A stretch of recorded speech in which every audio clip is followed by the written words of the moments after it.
Let's see if we're here. I think we're here. So many of you, or I get them a lot. You know, you get your downloads at unpredictable times, or your ahas. You know, sometimes in the bathroom, right?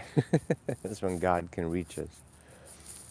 And I was listening to a guy this morning named Joel Goldsmith, who I really like, and he's got nuggets of um, in betweenness, of in between the duality, oneness, mystical places where you go beyond it. And anyway, I wasn't listening to him, but later I got this little message about how you've heard the saying, quickly agree with your enemy. And it's how to unlock the lock, the duality lock, the polarity lock, the fighting with each other lock. You know, we're always fighting with each other now. That it seems to be exacerbated. I mean, American politics right now is almost reaching the level of let's throw fists, you know, let's beat each other in the Senate, you know. And so there's this fighting really arising, the duality of the conscious versus the subconscious, the shadow versus the awakened part of us, the devil versus the angel. You know, we're in the duality. We're in the duel right now. We're throwing down. It's going down. And the purging is happening on earth. Hopefully purging and not destruction. So if you want a method of not engaging in the duality, polarity, morality, right? The right and wrong game, the oppositional game, set one against the other, motherfucker. SmackDown USA, WWF, The Undertaker versus whatever, Stone Cold Steve Austin. That so this duality, the fight, the opposition.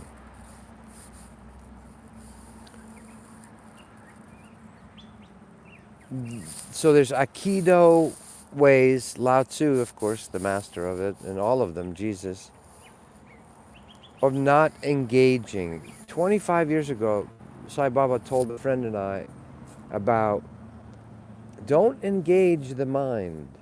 Now, it takes us forever to learn it, you know, or we see it. It reveals itself like layers of the onion on deeper and deeper levels. You see how it works. So not engaging is what Jesus tries to say when he says turn the other cheek. He's like, okay, you're coming at me from there, but I'm going to play Aikido with the other vibe. You know? Remember in some medicine ceremonies, seeing these entities coming out of a person, coming at me, they want to get me.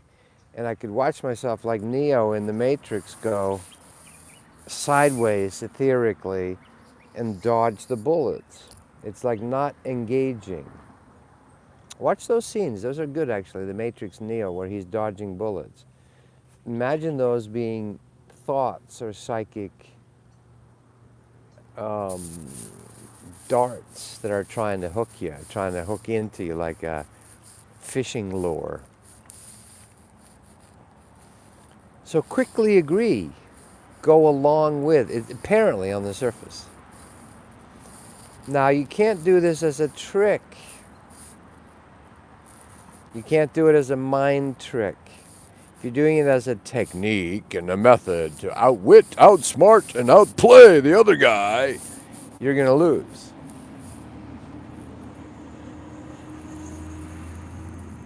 Trickery lands you in the field of trickery. Live by the sword, die by the sword. Live by the mind trickery, die by the mind trickery. Engaging at all on any level hooks you in. So non-engagement, non-attachment in a sense, but quickly turn the other cheek. Go along with whatever their mind is fuck yakking about. Whatever it is. You can sit in the midst of the fuck yakking, the mental mind fuck yakking. I'm emphasizing it a little bit. You can sit in the middle of it and not have it affect you. I was caught for eons, still potentially addicted to it. I'm coming out of it. I'm in rehab. thinking that I could or should. And the reason I'm saying this is to get it off my chest, off of my yoke of obligation, my oath of helping, the bodhisattva bullshit vow. Ooh. Thinking that you can help people awaken, right?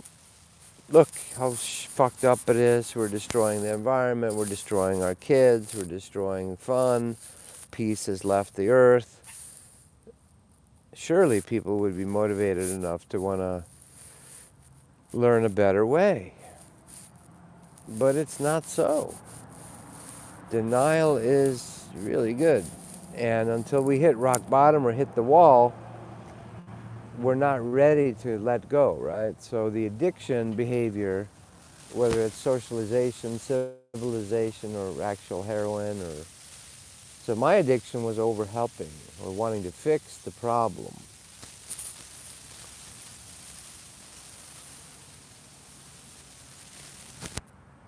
But that's not the freedom. That's not the lubrication, the soul solution. The Chinese finger puzzle, you cannot push against it or pull against it and escape. You have to go into it just a little bit and loosen the bonds, and then you're free. And then unnoticed, I'm in the world but not of it, slip sliding away, right? You are in the world but not of it. This is why the masters move freely between dimensions. They're here all the time. You can only see them if they want you to, and or if you want to and are ready to. They're not tied into social security systems, money systems, banking numbers. It doesn't have a tie on them. They're not engaged. They're not hooked in. So Jesus tries to point this out with resist not evil and turn the other cheek and play Aikido with it. So there is a way to quickly agree with the ego mind when it presents something. And then it has nothing to hook into. Now you can fight it too, or you can reflect it back to the person. Like if they're being full of ego, and most of the time it's forgive them, they know not what they do. But sometimes the right Taoistic move is to go, yeah.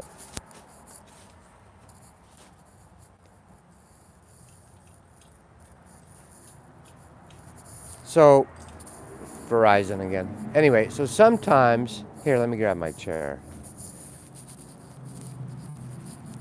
You can reflect the ego back at people. Now, if you're doing this with your ego, you lose.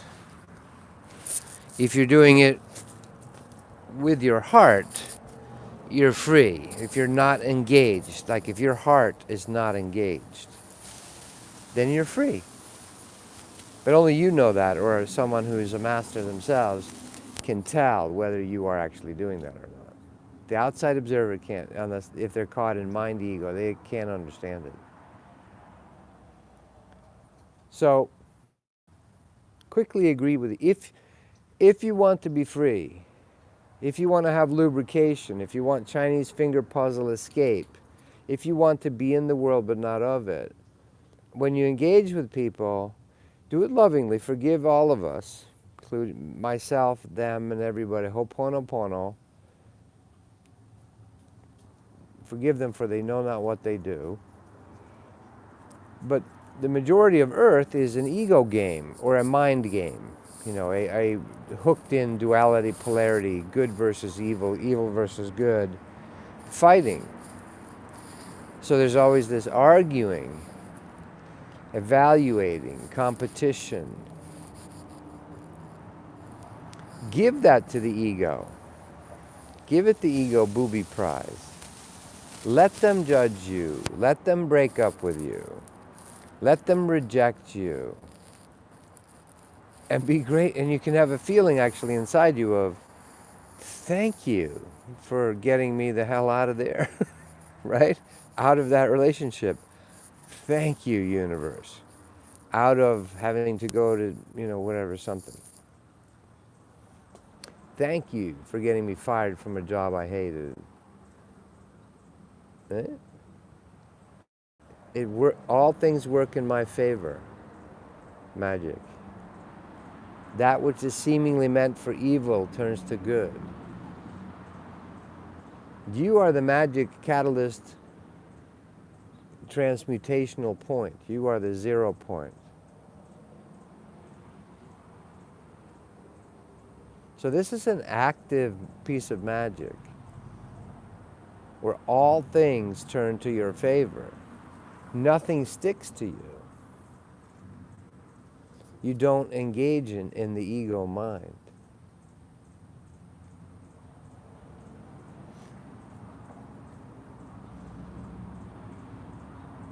This is when the fetters, the chains fall off. The chains of the miasma, the maya, mitote, dream fog, illusion, the devil, the mind fuck. Right? Then it all becomes fun. It becomes enjoyable. I'm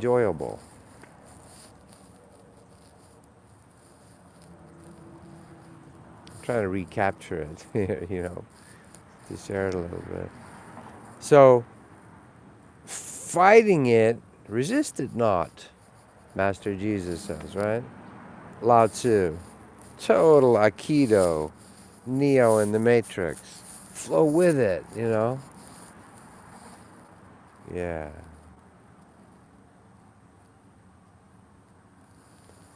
So, this is the real piece of magic.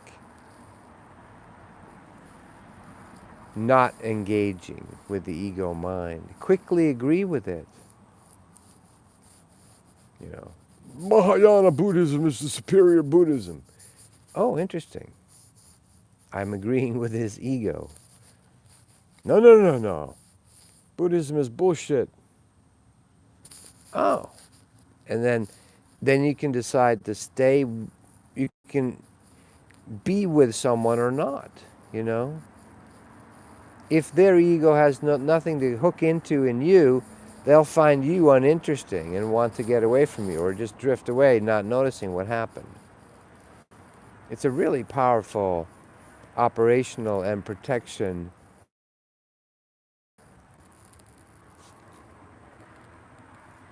not engaging the mind ego. Not engaging the mind ego. If you engage it, there's friction, there's fighting, there's good versus evil, there's, full-on battle, ego battle. Which leads to eventually murder, rape, murder, kill, destruction, hatred, and if not outright physical World War III, internal mental wars, which there's nothing wrong with. Just about every television show and every politics is full-on mental hatred battle. Every political debate, our current media, left versus right, it's full-on mental battle, basically, mostly of what human interaction is, or wanting to survive, or be superior, or have power, or look better than others, or more money, or whatever. But that battle is doomed to losing. You lose. And it's not fun. So if you want to be free inside the matrix, learning to not engage with the ego mind, and then be in the world, not of it, walk quietly or unknowingly through the earth, unnoticed, incognito enlightenment, then it can become really fun again. Like you're actually enjoying yourself because you don't care whether you're at Thanksgiving dinner with a crazy family that's completely psychotic on, pharmaceutical. Everyone's on drugs or drinking, and it's absolutely ridiculous programmed cult culture. You can still enjoy it. You may not choose to, to be there, right? But it doesn't get you. I was hooked thinking we need to help the asleep, the asleepness in our world wake up. We don't. People will choose when they have hit the wall enough or hit rock bottom enough. So that's why all the trouble, occurs, right? Because the only way we seem to get unaddicted is to hit rock bottom. So how does a civilization hit rock bottom? Usually a war where they get murdered and all their kids get murdered, rape, murder, kill. All your buildings are destroyed, all your heirlooms are burnt up or whatever.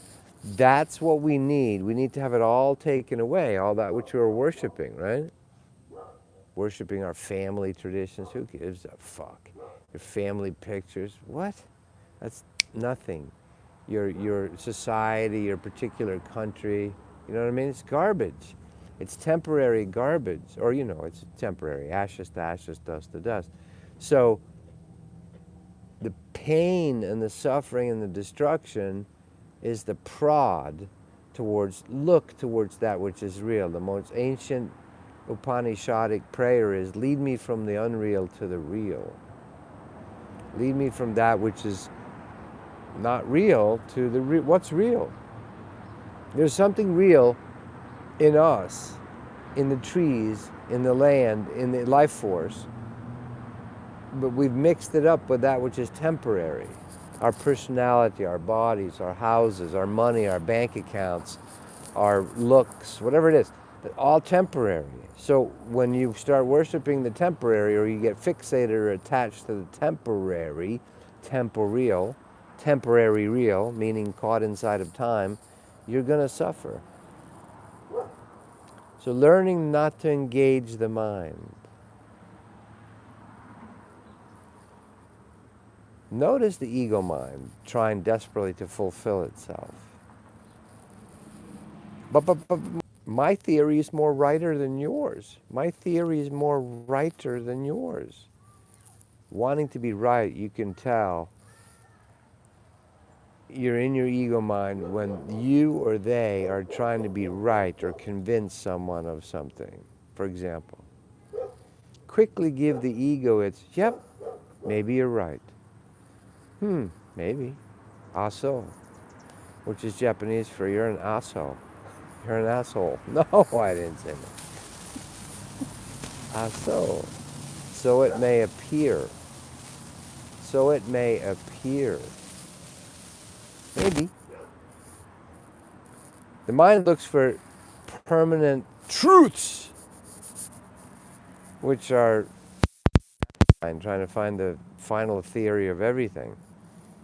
The mind wants that. It thinks it's going to be satisfied. But of course, God's source, the Tao, is not like that. There's no final theory of anything.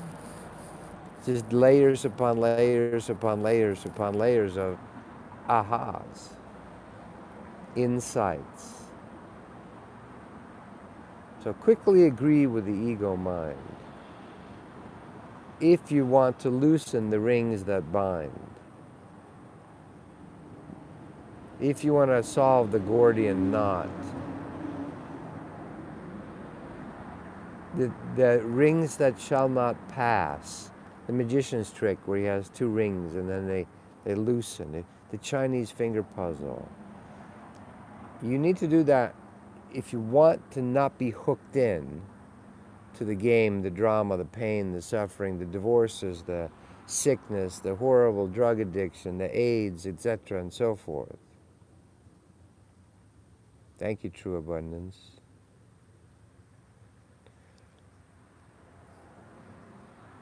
And then you can be in the world but not of it. And then it becomes all fun. But you can't explain to others or hope that you cannot force others to see this, which is sort of what I was trying to do here. We're thinking, we can seduce people, train people, offer really, love and happiness and all that, like every seminar, right? Love, happiness, abundance, soulmates. You're all going to find true fulfillment if you attend my seminar, right? And so we're trying to seduce people thinking you're in enough pain, right? You're in enough pain that if we offer you health and soulmates and great sex and beauty and admiration and money and power, you're finally going to be happy. But people aren't ready. As souls, we're not ready till we hit rock bottom, right? Or something causes us. And that's an individual choice.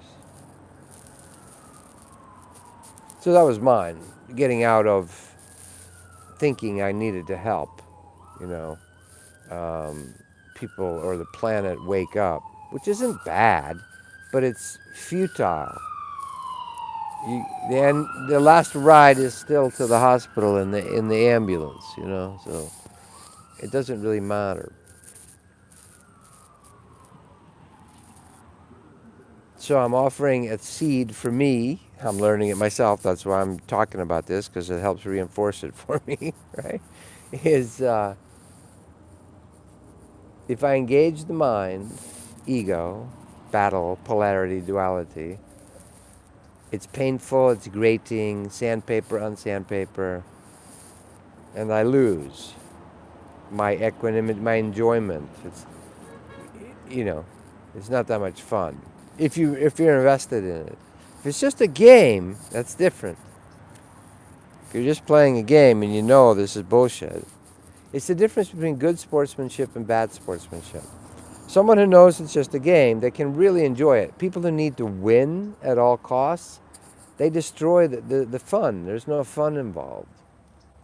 That wasn't fun. You were so obsessed about winning that we didn't really have a good time. Well, the ego mind tends to want to win more than having a good sport, a good game. Witness current day politics or anything, or arguments between, relationships and so forth. So if you don't want to engage in thinking that you're going to get the booby prize, the boob idiot prize, is thinking that if you make your ego win, we have a president who's perfectly reflecting that to us, right? Super ego win, and that's why he's triggering the shit out of everybody, right? He's triggering all the bullshit, fake spiritual, oh, we're progressive, we love everyone. But why does Trump trigger you so much?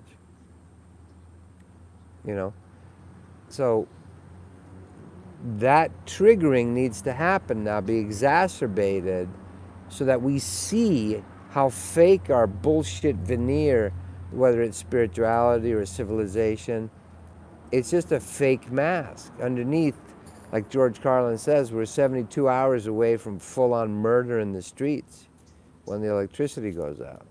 So if you don't want to be at the effect of this rape, murder, kill culture, or the duality of win-lose, ego wins over you, motherfucker, right? Then you're going to have to find some ways to not engage with the ego mind, to be in the world and not of it, to be able to, when the times come for the Samvartika fire, the conflagration, the solar flares, that you actually already have familiarized yourself with the non-duality, fourth and fifth and sixth dimensions, so that you slide simply over there and you don't exist and offer no target for 3D bullets, rape, murder, kill. This is what the masters do all the time. A friend of mine, and I've met him once, it's a Hopi medicine man who does this all the time. He walks in and out of the dimensions. He literally dissolves his body. Like Sai Baba, like Babaji, like Yogananda, like Jesus, like Pele, like ayahuasca. This is very real. But if you want to learn to be able to do those things, to be able to, the only safe refuge coming during the 0 point, during the apocalypse, during whatever you want to call it, the Sambartika fire, is going to be that you have either consciously or unconsciously familiarized yourself with 4, 5, 6D. Then you will simply not exist in a dimension where the fucking World War III is going down. You won't be here. You'll be where the fairies are right now, or the angels are. They're here right now. But they're like the dial of the radio dial, it's over here. They cannot be touched by bullets. You want the real safe refuge? I've said too much already. All right, love, check out the webcast if you want, tobiaslars.com.